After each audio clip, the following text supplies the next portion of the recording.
Chapter 8. In the Garden. In June, the weather was hot. One evening, I walked into the garden. Mr. Rochester was there too. "Do you like this house, Jane?"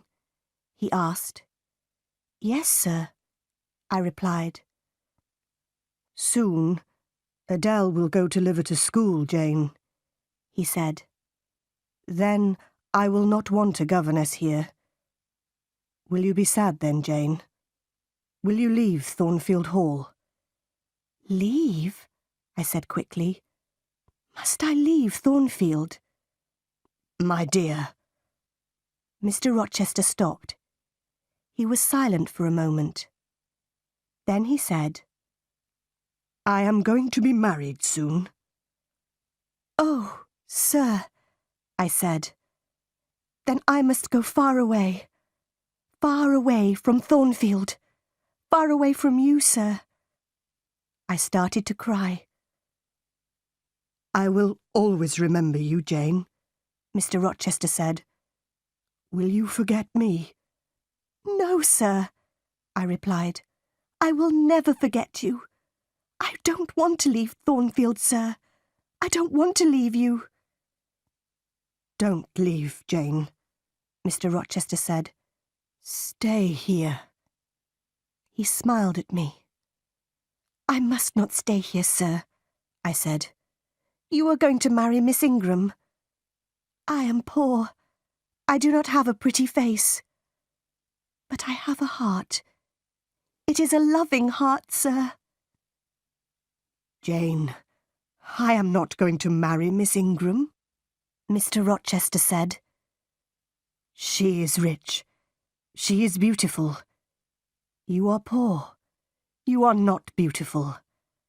But I want to marry you. Will you marry me, Jane?" For a moment, I could not speak. At last, I asked, "Do you love me, sir?" "I do," he replied. "Then, sir, I will marry you," I said. And Mr. Rochester kissed me. "My dearest Jane," he said, "nothing can stop our marriage now. We will be married in a month, Jane." We kissed again. Then I said good night, and I went into the house.